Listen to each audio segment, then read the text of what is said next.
Jadi ibu-ibu yang dirahmati Allah, balik kemana lagi? Nah, jadi topik kita adalah lisan cerminan akhlak. Nah, sebelum kita berdiskusi, ya, kita diskusi asik ini insyaallah tentang topik ini, 3 kata ini, kita lihat dulu sama-sama, ya tak? Nanti kita mulainya dari mana, ya kan? Nanti ujung-ujungnya seperti apa? Nah, kemudian apa yang harus kita waspadai, apa yang harus kita wanti-wanti, apa yang harus kita lakukan. Yang pertama adalah kita mulai dari kata lisan. Lisan itu menurut ibu apa itu lisan? Yang kita ketahui, lisan itu apa? Hah? Ucapan, lisan. Ucapan bu ya. Ada yang lain? Hah? Kata-kata. Ada lagi yang lain? Kita diskusi ya supaya asik kan? Kalau udah asik nanti melenceng dari karomah ya, apa karunia ya. Jadi apa yang ibu sebutkan tadi itu dah hasil dari lisan. Kata-kata hasil dari lisan. Jadi lisan itu adalah anugerah Allah yang berupa ini di dalamnya. Yang ngomong ini lidah, yang fungsinya adalah untuk menyampaikan apa? Menyampaikan kebaikan-kebaikan. Jadi Allah berikan lisan itu yang tidak bertulang itu untuk digunakan dalam rangkaian untuk mendapatkan karunia kebaikan dari Allah Subhanahu wa taala. Nah, ini lisan, jadi lidah ya. Nah, berikutnya lagi kedua. Kita ingat dulu dah. Jadi lisan itu adalah lidah ya. Pemberian Allah Subhanahu wa taala. Ada yang bisa bikin lidah? Di sini tidak ada ya. Kalau tusuk apa? Sate lidah mungkin bisa ya. Tapi kalau lidah tidak bisa ya. Baik, kemudian yang kedua, cermin. Ibu ini pasti tahu cermin. Apa itu cermin? Bu? Yang keras bu, saya ini agak kurang. Oh, cermin adalah gambaran. Yang lain ada lagi bu? Kita diskusi aja. Ayo, salah nggak apa-apa. Saya juga bukan pakar, ya kan? Salah kita sama-sama belajar. Lebih baik salah berbuat daripada tidak salah tidak berbuat apa-apa. Ya tak bu? Setuju tak? Setuju ya. Baik. Ada yang lain lagi ibu? Silakan. Tadi gambaran cermin. Apa lagi bu? Sama ibu malu-malu. Saya juga WA di sini. Baik ibu yang dirahmati Allah. Cermin itu ya cermin. Kalau tadi kan lidah ya, ini dia lidah ya. Kalau cermin, mati. Cermin ya, kaca ya, kaca. Jadi kaca itu menampakkan apa yang ada di depannya tak? Itu tak bu? Ayo, supaya kita berdiskusi insyaallah. Jadi itu cermin. Nah, sudah 2. Lidah, cermin. Kemudian akhlak. Akhlak. Apa itu akhlak? Apa bu? Perbuatan. Akhlak adalah perbuatan. Ada lagi yang lain akhlak? Ayo. Sama-sama kita mencari ya nak. Oke. Baik. Akhlak itu kalau kita bahasa kita mungkin sifat lah ibu ya. Sifat Nusyanu begini. Jadi nah, akhlak itu kalau menurut Imam Al-Ghazali adalah keadaan jiwa. Jadi keadaan jiwa, sifat yang sudah melekat. Jadi keadaan jiwa ya atau sifat yang sudah melekat dan terwujud dalam perbuatan. Nah, jadi perbuatan itu bentuk dari hasil akhlak rupanya, yang ibu sebutkan tadi. Jadi perbuatan itu hasil dari akhlak, ya. Terwujud dalam perbuatan dengan mudah tanpa perlu pemikiran terlebih dahulu, spontan. Ya, jadi sudah akhlaknya. Jadi mungkin anak-anak kita lewat depan kita tanpa mikir panjang langsung kasih isyarat, memberikan penghormatan, nunduk atau mengulurkan tangannya. Ya. Nah, ibu-ibu yang dirahmati Allah, jadi 3 kata tadi, itulah yang kita rangkai: lisan, cerminan, akhlak. Ya tak? Lisan, cerminan, akhlak. Jadi lisan itu, jadi akhlaknya, maaf, akhlak itu tadi karena dia adalah hasil dari akhlak itu ada wujudnya dalam bentuk perbuatan, maka perbuatan itu bisa bentuknya perkataan, bisa bentuknya perbuatan, bisa bentuknya dalam apa lagi, Bu? Bentuk pikiran, iya kan? Jadi akhlak, jadi yang tergambar di dalam perbuatan kita, perbuatan lisan, perbuatan lisan, perbuatan pikiran atau perbuatan raga kita ini, itu timbul dari spontanitas yang ada di dalam diri kita, hanya disebut dengan akhlak, ya kan? Nah, akhlak inilah yang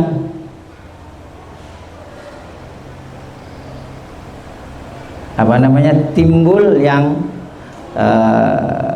terwujud dalam kata-kata. Jadi kalau kita menyebutkan lisan cermin dari akhlak, itu berarti baru sebahagian yang nampak. Jadi lisan itu bukan bentuk wujudnya semua akhlak kita, tapi baru cerminnya, baru sebahagian. Kalau kita bercermin kan sebahagian ya, Bu, ya kan? Yang kita bahas sekarang nanti adalah lisan kita, ya kan? Pikiran kita enggak. Ya, tapi lisan, dalam bentuk lisannya. Nah, cerminan lisan yang kita hasil dari lisan kita itu mencerminkan akhlak, sebagian dari akhlak kita, ya kan? Tapi dalam yang lain namanya cermin. Cermin belum, kalau kita ke depan nampak, belakang tidak nampak kan? Cermin. Ibu yang dirahmati Allah. Nah,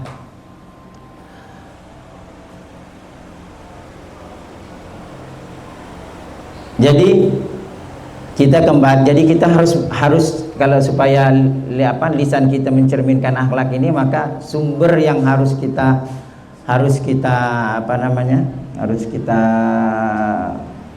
isi adalah akhlak kita, ya, iya kan? Jadi kondisi kejiwaan kita, itu yang harus kita isi, sehingga apa yang kita tuangkan, itu apa yang ada di dalam diri kita. Kalau Agi bilang itu akhlak itu ibaratnya air yang keluar dari wadah yang kita punya, ya kan? Jadi apa yang keluar itulah cerminan, gambaran akhlak kita, ya kan? Cerminan berarti gambarannya. Nah, kalau kita lihat, nah,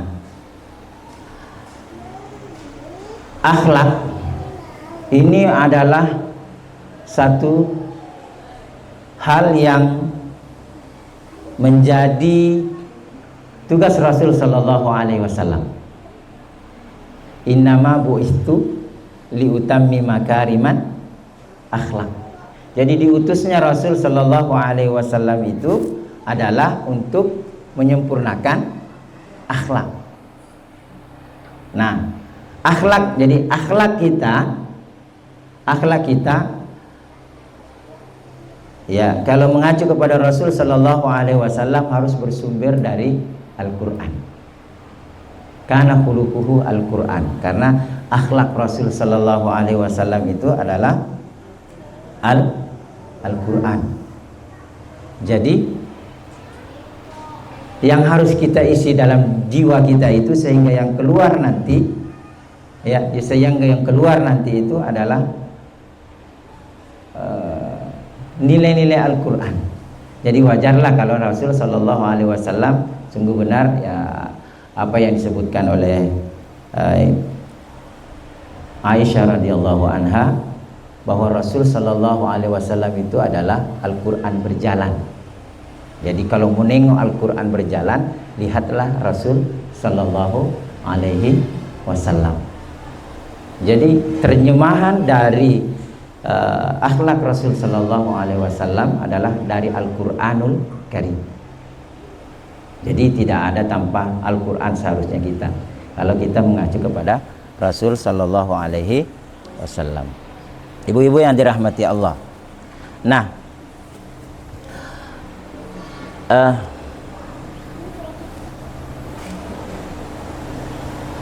untuk tadi kembali ke judul kita, topik kita adalah lisan. Jadi lisan adalah cerminan akhlak. Ada apa? Lisan adalah cerminan akhlak. Maka kalau kita mau melihat ya sebahagian dari jati diri kita, lihatlah dalam bentuk lisannya ya.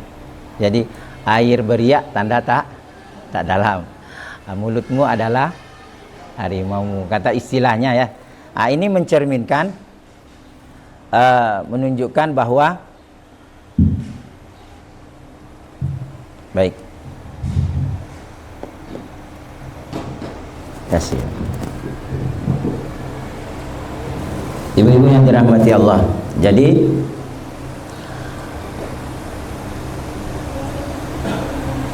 lisan ya, lisan kita yang Allah anugerahkan kepada kita ya, yang anugerahkan kepada kita harus kita gunakan ya untuk menyampaikan kebaikan-kebaikan. Nah, terkait masalah lisan ini ya, terkait masalah lisan ini banyak hadis yang tentu menjelaskan betapa pentingnya harus kita menjaga lisan. Nah, lisan juga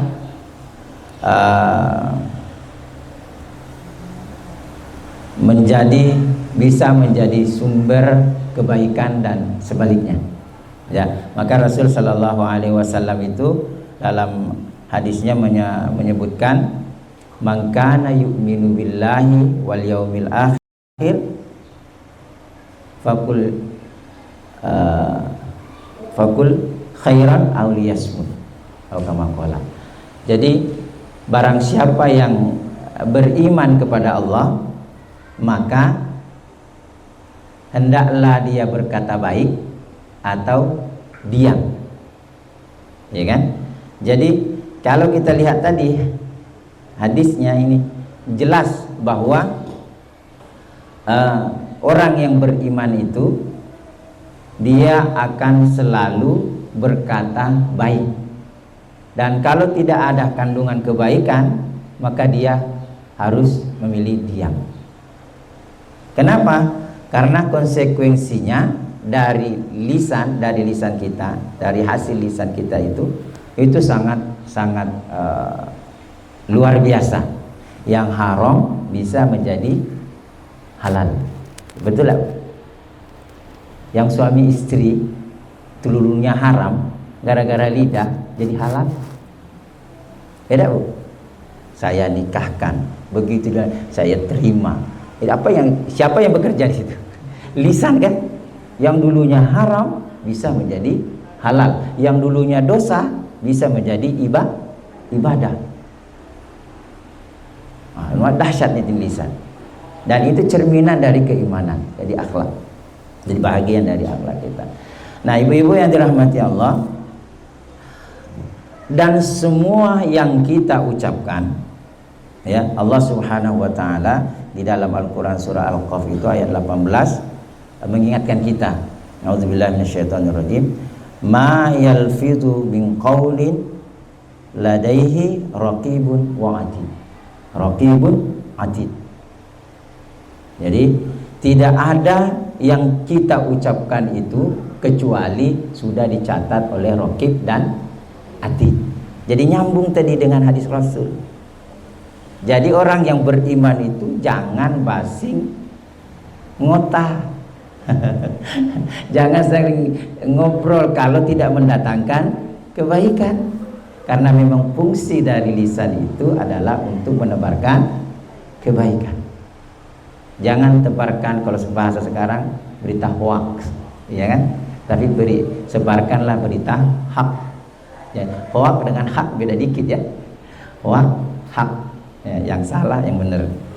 Nah, jadi begitu dahsyatnya lisan, ya, sehingga disebutkan salamatul insan fi hifzil lisan. Keselamatan manusia itu ada pada lidahnya. Jadi lidah itu memang harus dijaga.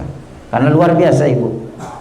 Kata pepatah, kalau lidah lukai hati, kalau pedang lukai badan, masih ada harapan sembuh, ya kan? Kalau kita luka bawa ke dokter, insya Allah sembuh, ya kan? Tapi kalau lidah lukai hati, kemana obat? Hendak dicari. Wih, saking dahsyatnya itu lidah. Padahal dia tidak bertulang, ya kan? Jadi orang yang beriman itu harus benar-benar menjaga lisannya, ya, harus benar-benar menjaga lisan. Karena nanti di hari kemudian bisa menjadi pemberat ataupun penambah timbangan amal kebaikan kita kalau kita buat lidah itu membuat sebagai sarana kebaikan. Tapi begitu pula sebaliknya. Ya, jadi harus benar-benar kita jaga, gunakan, pelihara karunia Allah Subhanahu wa taala itu yang berupa lisan. Lisan, lidah kita ini. Ibu-ibu yang dirahmati Allah,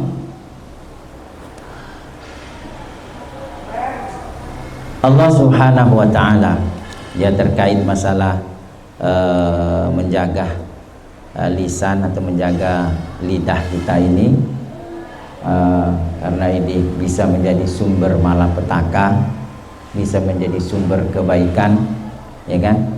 Maka Allah Subhanahu wa taala di dalam Al-Qur'an mungkin banyak yang bisa kita baca, tapi mungkin diantaranya di surah Al-Hujurat bisa kita lihat bagaimana Allah Subhanahu wa taala mengingatkan kita tentang pentingnya kita menjaga lisan kita. Di surah bisa kita lihat di surah Al-Hujurat ayat 11 dan 12. A'udzubillahi minasyaitonirrajim. Bismillahirrahmanirrahim.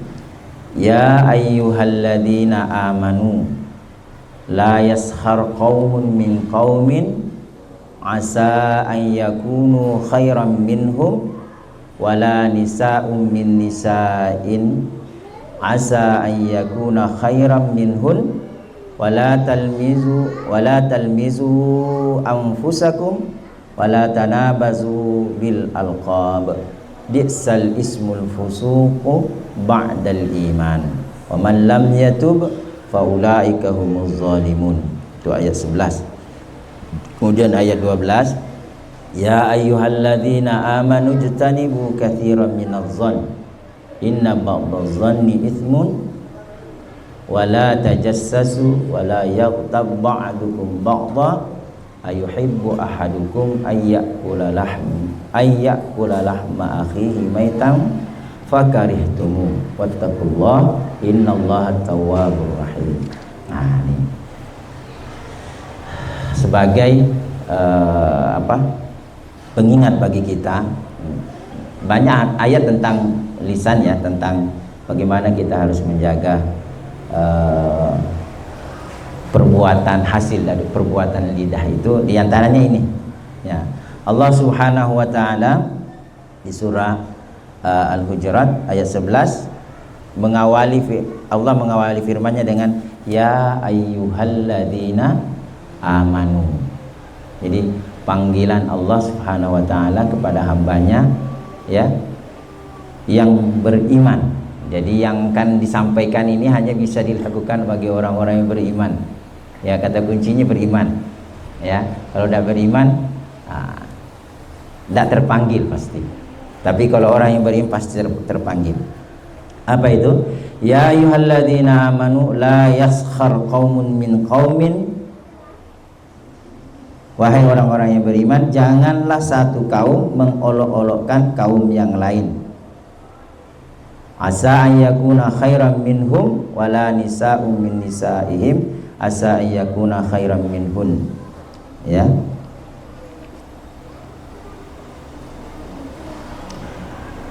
Wahai orang-orang yang beriman, janganlah satu kaum mengolok-olokkan yang lain, karena boleh jadi mereka yang diolok-olokkan lebih baik dari mereka yang mengolok-olok. Dan jangan pula perempuan-perempuan mengolok-olokkan perempuan lain, karena boleh jadi perempuan yang diolok-olokkan lebih baik ya. Jadi boleh jadi yang diolok-olokkan itu lebih baik. Janganlah kamu saling mencela satu sama lain, dan janganlah saling memanggil dengan gelar-gelar buruk. Seburuk-buruk panggilan adalah panggilan yang buruk ya, panggilan fasik setelah beriman. Dan barang siapa yang tidak bertobat, maka mereka itulah orang-orang yang zalim. Jadi ayat ini mengingatkan kepada kita bahwa lisan itu kadang memang dipakai ya, itu tadi ini yang negatifnya ya, digunakannya untuk mengolok-olokkan, saling mengejek, ya kan? Dan ini Allah mengingatkan jangan mengejek, karena boleh jadi yang kita ejek itu lebih baik daripada kita yang mengejeknya, ya kan? Dan sesungguhnya juga ya, ejekan itu akan kembali kepada kita juga, tak? Jadi kalau kita ngejek, jadi dalam hadis lain apa ada mana yang lain ya, pada dalil yang lain tuh menyebutkan jangan mencaci orang tuamu, ya kan? Jangan mencaci. Biasanya di anak-anak kita di kelas itu sering saling ngejek-ngejek ya, nyebut-nyebut nama orang tua ya, tak? Itu tidak boleh, ya kan? Sering kita sampaikan. Kenapa? Karena kalau kita ngejek, itu sesungguhnya mengejek diri kita sendiri. Kenapa? Karena ejekan itu akan mantul kembali ke kita. Jadi makanya Nabi Shallallahu Alaihi Wasallam itu mengingatkan kepada kita, jangan mencaci orang tuamu. Bagaimana pertanyaan sahabat? Bagaimana caranya kami mencaci orang tua kami sendiri? Bisa.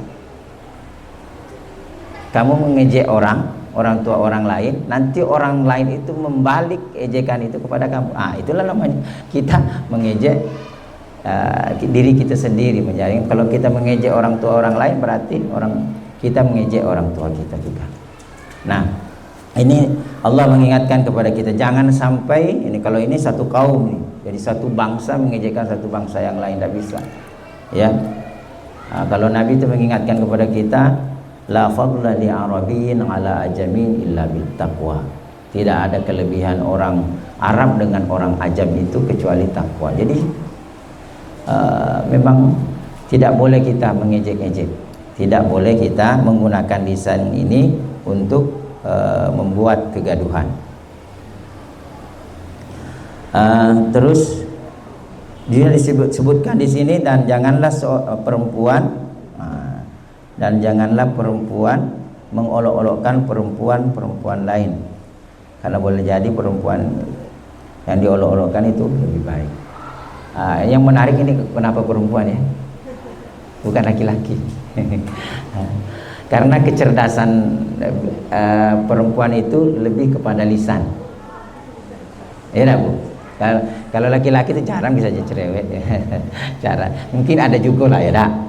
Tak menutup kemungkinan ada juga. Tapi kebanyakan kecerdasan linguistik itu biasanya di perempuan.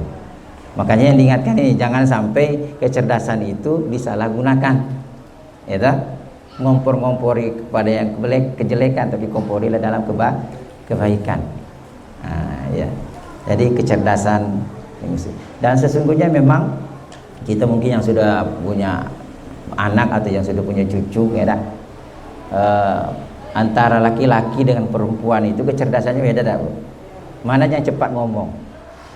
Cewek kan? Makanya di sini juga tetap mengingatkan, betul, karena kemungkinan besar yang melakukan itu dari kaum perempuan. Makanya diingatkan. Nah, jadi bukan berarti laki-laki tidak diingatkan. Kalau perempuan sudah diingatkan, berarti laki-laki sudah ikut di dalamnya. Ya, ibu-ibu yang dirahmati Allah.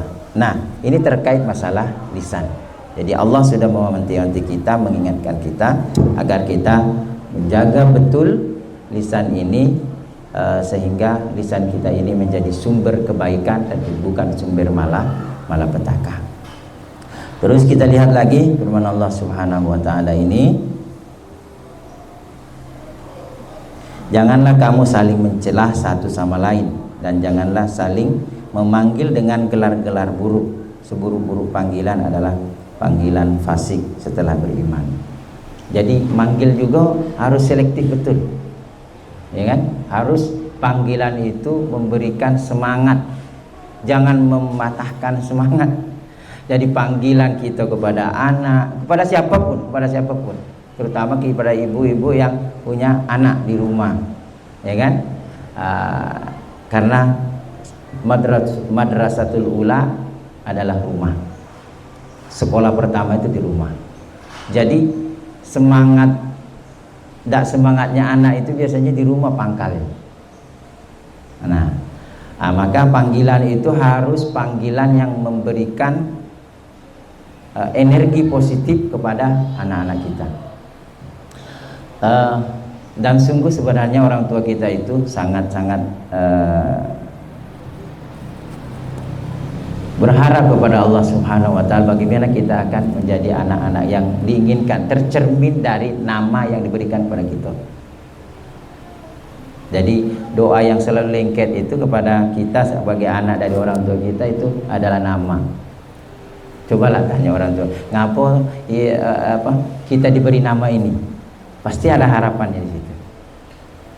Yang diberikan nama mungkin siapa diberi nama itu contoh nih. Atau orang saya ya tak? Nama saya siapa Bu? Samsu ya. Ngapa saya diberi nama Samsu? Rupanya filosofinya, jadilah engkau seperti matahari. Masya Allah, luar biasa. Masya Allah. Allahumma. Jadi filosofinya itu, matahari itu apa? Mau dipuji tak dipuji tetap memberikan sinar. Mau dicaci tak, mau dikasih hadiah tak dikasih hadiah, tetap memberikan apa yang menjadi tugas, memberikan. Nah, doa-doa itulah yang seharus lengket kepada kita semua. Jadi ini contoh ya, contoh. Saya memberikan contoh. Mungkin ibu ada lagi yang lain. Dan itulah harapan orang tua kita kepada anak-anaknya. Nah, ayat ini, ayat yang kita baca ini, panggilan itu sangat juga menentukan, ya, sangat penting, sehingga kita jangan sampai memanggil atau menyebut hal yang bisa membuat membuat hal yang tidak baik, tapi buatlah panggilan atau sesuatu itu menjadi yang berenergi positif, mendatangkan kebaikan, ya kan? Ibu-ibu yang dirahmati Allah, kemudian Allah menegaskan panggilan yang paling jelek itu adalah panggilan kefasikan setelah beriman. Jadi mungkin riwayat ada orang yang mungkin sebelumnya tidak beriman, ada panggilan yang jelek, itu yang kita panggil lagi setelah dia beriman, itu panggilan yang paling jelek. Jadi tidak boleh kita memanggil ya panggilan-panggilan jelek lah, jelasnya apa namanya, apalagi kan nyebut nama-nama binatang ya. Nauzubillah min dzalik. Ya. Jangan sampai. Nah, kalau keluar juga, wa nauzubillah min dzalik, ya kan? Nauzubillah min dzalik. Maka apa yang harus dilakukan? Bertobat kepada Allah Subhanahu wa taala.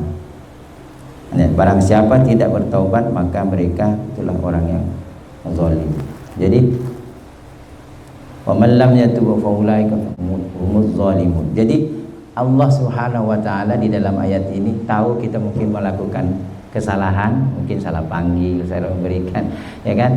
Nah, ada solusi yang Allah berikan, segera kita bertaubat, kembali kepada Allah Subhanahu wa taala. Nah, ibu-ibu yang dirahmati Allah, kemudian Allah Subhanahu wa taala melanjutkan firman-Nya di ayat 12 terkait masalah produksi dari lisan kita itu kan. Kalau tadi kan mengejek-ngejek, memberikan gelar, ya kan, penyebut-nyebut yang sebutannya tidak baik. Kemudian apa lagi sebutkan di sini? A'udzubillahi minasyaitonirrajim. Ya ayyuhalladzina amanu ijtanibu katsiran minadh-dhanni inna ba'dadh-dhanni itsmun wa la tajassasu wa la yaghtab ba'dukum ba'dha ayuhibbu ahadukum an ya'kula lahma akhihi maitan faqaritumuhu wattaqullaha innallaha khabirun bima wattaqullaha innallaha tawwabur rahim. Ini wahai orang-orang yang beriman, jauhilah banyak dari prasangka. Wah, ini prasangka nih. Banyak dari prasangka, sungguhnya sebagian prasangka itu dosa, dan janganlah kamu mencari-cari kesalahan orang lain, dan janganlah ada di antara kamu yang menggunjing sebagian yang lain. Apakah ada di antara kamu yang suka memakan daging saudaranya yang sudah mati? Tentu kamu merasa jijik, dan bertakwalah kepada Allah. Sungguhnya Allah Maha penerima taubat, Maha penyayang. Nah, jadi menggunjing ya, menggunjing ini. Jadi kita berbicara masalah produksi dari lisan, ya kan? Karena lisan itu cerminan dari akhlak, ya kan? Jadi kalau kata-katanya kotor, berarti sumbernya menjadi kotor. Jadi kalau filosofinya itu, cerek itu akan mengeluarkan air apa yang ada di dalamnya. Kalau susu di dalamnya, yang keluar adalah susu. Kalau air putih, maka yang keluar dari cerek itu air bening. Kalau comberan, itu juga yang keluar. Nauzubillah min dzalik. Jadi ibu-ibu yang dirahmati Allah. Nah, di sini Allah Subhanahu wa taala dengan firman-Nya mengingatkan kepada kita agar kita jangan menggunjing. Ya, ini menggunjing ini pakai gawe-gawe lidah juga. Ya, supaya kita terhindar dari itu. Ya. Karena orang yang menggunjing itu disebutkan di sini ya, seperti orang yang memakan bangkai saudaranya sendiri yang sudah mati lagi. Saking menjijikkannya perbuatan menggunjing itu. Bagaimana kalau tayangan selebritis itu menggunjing di situ, isinya gimana tuh? Ini jadi PR kita ya. Ada pembicaraan ini. Dari pembelajaran kita hari ini, dari diskusi kita pada hari ini, ya, itu tidak dibenarkan ya. Kenapa? Kalau kita menggunjing, membicarakan aib orang, itu sama dengan makan bangkai saudaranya sendiri yang sudah mati. Iya kan? Yang sudah mati, bangkai. Nauzubillah min dzalik. Astagfirullahaladzim. Ibu-ibu yang dirahmati Allah. Nah, kemudian Allah Subhanahu wa taala mengingatkan kepada kita, wattaqullah, bertakwalah kepada Allah. Innallaha tawwabur rahim. Nah, tahu memang Allah itu, kita memang kan mungkin boleh jadi ada gunjing ya dah. Ada sekilas kita mendengar gunjingan. Tahu niat Allah dengan kita. Nah, apa kata Allah? Wattaqullah, bertakwalah kepada Allah. Takutlah kepada Allah. Taqullah, innallaha tawwabur rahim. Sungguhnya Allah itu penerima taubat dan maha penyayang. Jadi kalau kita sudah bersalah, sudah menyadari kesalahan, segera kita kembali kepada Allah Subhanahu wa taala, dan Allah maha penyayang semua hambanya. Ya, ibu-ibu yang dirahmati Allah Subhanahu wa taala, mungkin ini sebahagian, ya, sebagian, bukan mungkin lagi, ini sebagian dari hal-hal yang harus kita hindari, dan ini adalah berhasil dari perbuatan lisan kita. Dan lisan kita itu adalah cerminan dari akhlak kita. Nah, kalau akhlak kita Al-Quran, maka tadi Allah mengingatkan agar kita menghindari hal-hal yang demikian, sehingga kita menjadi orang-orang yang akhlaknya akhlak yang baik. Ya, Rasul Shallallahu Alaihi Wasallam adalah manusia yang paripurna, akhlak yang paling sempurna, dan itulah yang menjadi panutan kita. Dalam Al-Quran disebutkan, wa innaka la'ala khuluqin azim. Sungguhnya Rasul Sallallahu Alaihi Wasallam adalah punya akhlak yang mulia. Nah, ketika akhlak kita akhlak Quran, maka yang keluar tadi dari lisan kita adalah lisanul Quran. Nah, seperti filosofinya tadi saya ulang lagi, kata Agim itu bahwa cerek itu akan mengeluarkan apa yang ada di dalamnya. Kalau di dalamnya air bening, maka air yang keluar adalah air bening. Kalau susu, maka dia akan keluar susu. Kalau kopi, kopi lah juga keluar, ya kan? Nampaknya sudah keluar juga nih isinya nih, sendek kita nih kan, Masya Allah. Jadi ibu-ibu yang dirahmati Allah, mungkin itu sebagai pengantar untuk kita berdiskusi tentang tema kita hari ini, yaitu lisan adalah cerminan akhlak. Mungkin ada yang kita diskusikan. Falyatafadhal alaihi mashkura. Saya persilakan.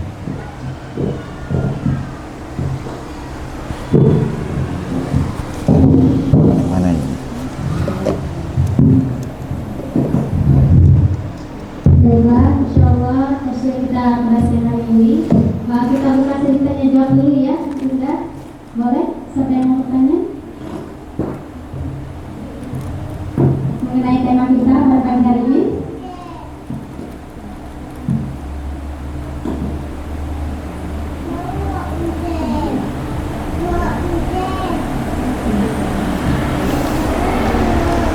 Ada yang mau bertanya? Ayo diskusi. Ya, kalau ada bertanya, ada dua kemungkinan, paham nian atau tidak paham.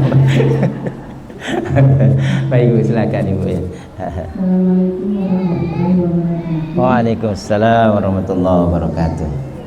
Pak Ustaz, Iya, Bu. saya ingin bertanya masalah tentang kemajuan teknologi sekarang, Pak Ustaz. Iya, Bu. Berkenalan dengan lisan cermin akhlak. Ya. Anak-anak kita ini kan sekarang sudah pada bisa pegang HP. Iya, betul. Itu banyak kata-kata yang keluar dari teknologi yang nggak baik itu Pak Ustaz. Saya mau minta pandangan atau gimana caranya Pak Ustaz menginventarisasikan biar jangan terlalu anak-anak sampai ikut-ikutan kata-kata yang sekarang ini Pak Ustaz. Assalamualaikum warahmatullahi wabarakatuh. Waalaikumsalam warahmatullahi wabarakatuh. Ada lagi Ibu? Kita jawab dulu dah. Ya Bu ya. Baik. Jadi pertanyaan Ibu, pertanyaan kontemporer, kekinian.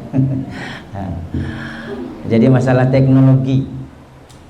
Jadi anak-anak kita itu memang zaman dia sekarang nih. Zaman kita lah lewat. Dulu kita ngetik bagi dikit-dikit, ya kan? Jadul ya. Kalau sekarang canggih betul. Canggih betul. Saya sendiri kalau ada aplikasi di HP ini saya tidak tahu, saya tanya anak saya. Karena dia paham betul. Karena memang dia sudah diciptakan oleh Allah dengan zamannya. Nah, persoalan kita sekarang ini kan, ini menjadi banyak kata-katanya dan tak terkontrol lagi, ya kan? Yang tidak sesuai dengan harapan kita, ya tak? Kalau dulu cuma TV hitam putih, kan di sini sudah berani. Kalau yang ibu lahir tahun berapa, Bu? 72. Lahir tahun berapa, Ibu? Iya. 81. Masih ada televisi berwarna dulu, Bu, ya? Sudah canggih. Belum berwarna, masih hitam putih, Bu, ya?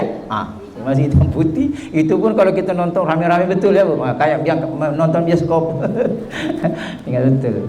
Nah, sekarang Masya Allah di tangan kita ada, tak payah kemana-mana. Nah, baik Ibu yang dirahmati Allah. Nah, bagaimana caranya? Ya, bagaimana caranya kita orang tua supaya kita bijak di dalam mendidik anak? Tadi yang saya katakan, kita harus mengacu kepada bagaimana Rasul Shallallahu Alaihi Wasallam dalam mendidik anak. Bagaimana sahabat, karena Nabi Shallallahu Alaihi Wasallam itu hasil didikannya itu para sahabat. Jadi kalau kita melihat bagaimana juga sahabat mendidik anak, bagaimana dia mempersiapkan generasi-generasi berikutnya, sehingga walaupun situasinya berbeda, tetapi intinya tetap menjadi hamba yang soleh. Mau hidup di zaman apa, tetap dia soleh. Nah, memang kita tidak bisa menghindari HP, tapi bagaimana kita bisa kontrol? Kalau kalau kita nak menghalangi, tidak bisa juga rasanya. Memang punya dia. Ya. Jadi itulah yang disebutkan Imam Ali bahwa alimu auladakum fa innahu makhluqun bi ghairi zamanikum. Didiklah anak-anakmu karena dia hidup di zamannya, beda dengan zaman kita. Nah, kita sekarang ini nebeng dengan anak-anak kita nih. Bisa karena zaman dia sekarang ini, zaman teknologi betul. Belanja beda payah lagi ke toko, tiba-tiba ada beda berdua. Masya Allah. Nah, tapi tetap harapan kita bagaimana anak kita itu menjadi pribadi yang soleh, tampilannya yang sesuai yang diinginkan Allah, yang kita cita-citakan. Sebagai doa kita, Rabbana hablana min azwajina wa zurriyatina qurrata a'yun. Ada, Bu? Lanjut. Ya ja'alna lil muttaqina imama. Kita kan tidak pernah lepas dari doa itu, Bu, ya. Rabbi habli minas shalihin. Nah, jadi bagaimana kita mendidik anak? Balik ke kita para sahabat. Ali itu, ya, sahabat Rasul Sallallahu Alaihi Wasallam, sahabat yang berapa tuh, Bu, ya? Yang ketiga, ya. Ali karramallahu wajah. Ali karramallahu wajah. Gelarannya beda yang lain, ya. Kalau yang Abu Bakar Siddiq radhiyallahu anhu, Abu Bakar Siddiq radhiyallahu anhu. Kemudian Utsman bin Affan radhiyallahu anhu. Tiba di Ali karramallahu wajah. Gelaran tersendiri berbeda. Kenapa? Ada yang menyebutkan bahwa sahabat-sahabat Nabi itu sebelumnya ada pernah melakukan kesalahan kemusyrikan dulu, ya. Coba Umar pernah mau membunuh Rasul tak? Pernah kan? Waktu dia masih zaman jahiliyah, kan? Tapi Ali mulai dari kecil sampai dia remaja, sampai dia dewasa, tidak pernah melakukan kemusyrikan. Makanya wajahnya itu bebas, tidak ada hal-hal yang seperti dilakukan oleh sahabat yang lain. Itulah, ya tak? Nah, bagaimana tips Ali karramallahu wajah dalam mendidik anak? Dia dibaginya kepada 3, ya. Anak di tahun 7 pertama itu adalah raja. yang kedua adalah tawanan, tujuh kedua adalah tawanan, tujuh ketiga adalah sahabat. Tipe ini yang harus kita praktekkan. Pertama itu dia raja. Ini anak kita ini masih raja. Ini raja kecil nih. Tak bisa tak dituruti pokoknya punya dia lah. Ya tak, Bu? Tak bisa. Cuma tinggal kita ngarang. Memang dia yang raja kok. Itu yang dilakukan. Ya kan? Tipe kedua dia adalah tawanan. Tawanan itu ada perjanjian. Jadi usia kedua itu maka buatlah semacam perjanjian. Kalau dia berhasil dapat kasih hadiah, kalau dia bersalah kasih sanksi. Jadi reward dan apa namanya bahasanya? Reward dan punishment ya bahasa kerennya beda. Hadiah dan hukuman harus kita bikin. Ya kan? Berhasilan anak kadang kita cuek, tapi ketika melakukan kesalahan, waduh. Ya Bu. Itu seharusnya harus ada itu yang harus kita praktekkan. Ya kan? Kemudian yang ketiga, tahapan ketiga itu anak itu menjadi sahabat. Ajak dia ngobrol. Ajak dia curhat. Jangan sampai curhat ke orang. Itu yang salah. Jangan sampai curhat ke teman yang salah tuh. Jadi anak gadis itu dengan ibunya. Anak cowok itu dengan ayahnya. Jadi karakter ayah ke anak kita yang laki-laki, karakter ibu ke anak kita perempuan. Itu harus kita terapkan betul. Jangan sampai anak itu misalnya merokok, kita tidak tahu. Ya kan? Yang harus tahu itu ayahnya. Tapi yang susah kalau ayahnya merokok. Jadi tak. Makanya misalnya ada, kalau saya itu cepakat cepiki. Ya kan? Kalau dia misalnya ada bau tak ada sedap kan bisa kita tegur. Ada apa nih? Ya, harus kita bimbing terus. Harus kita diskusi. Apa masalahnya hari ini? Karena dia harus jadi sahabat kalau dia sudah besar. Tak bisa lagi kita dikte. Makanya tahapan pertama harus kita berhasil. Jangan sampai tahapan waktu dia menjadi raja kita cut, nanti hilang dia kecerdasannya. Banyak larangan sehingga kecerdasan anak itu tidak berkembang. Di tahapan kedua ada pada perjanjian. Namanya ada tawanan. Ya kan?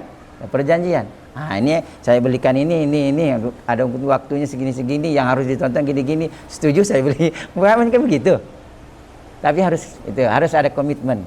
Nah, ketika kita sudah besar maka dia harus menjadi sahabat. Nah, itulah tipe cara yang dilakukan oleh sahabat Nabi Sallallahu Alaihi Wasallam, tentu dari Nabi Sallallahu Alaihi Wasallam yang diberikan kepada sahabatnya.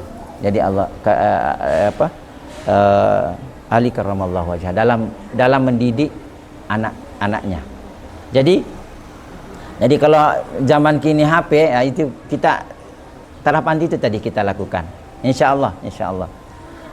Tentu yang menentukan hasil adalah kembali kepada Allah Subhanahu wa taala. Tapi optimalisasi dari semua usaha kita harus kita maksimalkan. Karena biasanya hasil tidak pernah ingkar janji dengan proses yang kita lakukan. Ya kan? Ya, insya Allah. Jadi kalau hasil kalau usaha maksimal, insya Allah akan berikan yang maksimal. Bahkan kalau dilakukan dengan ikhlas, itu di atas maksimal biasanya. Luar biasa yang Allah berikan ketika sesuatu yang kita lakukan itu karena keikhlasan kepada Allah Subhanahu wa taala. Insyaallah. Mungkin itu, Bu. Jadi 3 tahapan tadi kita usahakan diterapkan. Insyaallah anak kita akan tumbuh dengan baik dan insyaallah di tangan-tangan kita insyaallah anak itu bisa menjadi sesuai dengan doa kita tadi. Rabbana hablana min azwajina wa dzurriyyatina qurrata a'yun waj'alna lil muttaqina imama, atau rabbi habli minas sholihin rabbi habli min ladunka dzurriyyatan thayyibah. Banyak doa-doa untuk anak-anak kita. Yang jelasnya di sepertiga malam jangan sampai anak kita tidak kita doakan, karena sukses kita hari ini sukses kita hari ini itu adalah doa dari orang tua kita. Ya kan? Hari ini kita seperti ini hanya berapa persen kita, 0, sekian persen dari usaha kita. Selebihnya dari usaha orang tua kita. Maka doa yang diajarkan itu adalah Rabbi auzi'ni an ashkura ni'mataka allati an'amta alayya wa ala walidayya wa an a'mala salihan tardah wa adkhilna fi ibadika salihin. Atau yang lain, Rabbi auzi'ni an ashkura ni'mataka allati an'amta alayya wa ala walidayya Rabbi auzi'ni an ashkura ni'mataka allati an'amta alayya wa ala walidayya wa an a'mala salihan tardah wa aslih li fi dzurriyyati inni tubtu ilaika wa inni minal muslimin. Ada dua itu doanya. Ya. Itu disebutkan Rabbi auzi'ni an ashkura. Ya kan? Oleh orang tua. Kenapa? Karena kita hari ini adalah hasil dari orang tua kita. Karena karya kita itu belum tahu lagi kan. Nah, ibu-ibu yang dirahmati Allah,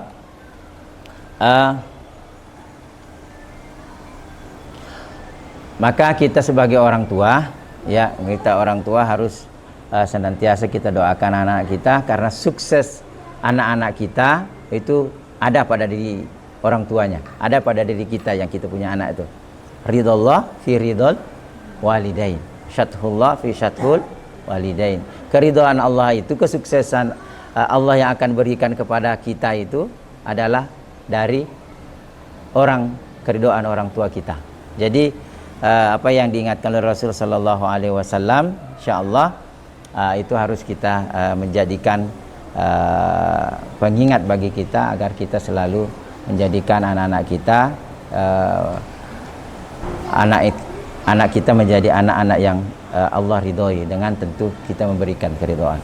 Oleh karena itu, balik ke lisan lagi, ya, balik ke lisan lagi, maka jangan sampai lisan kita ini terucap, ya kan, terkeluar dari lidah kita ini, dari mulut kita ini, kata-kata yang mematikan semangat anak-anak kita, atau kata-kata yang membuat anak kita menjadi kecil.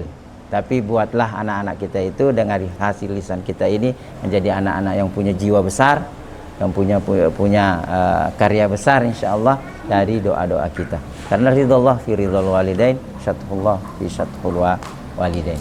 Ibu-ibu yang dirahmati Allah, mungkin itu ya sebagai jawaban dari saya. Mudah-mudahan bisa menjadi pembuka bagi kita semua untuk mewujudkan anak-anak kita menjadi anak yang soleh dan soleha, insyaallah. Mungkin itu Bu ya. Terima kasih sudah memberikan pertanyaan.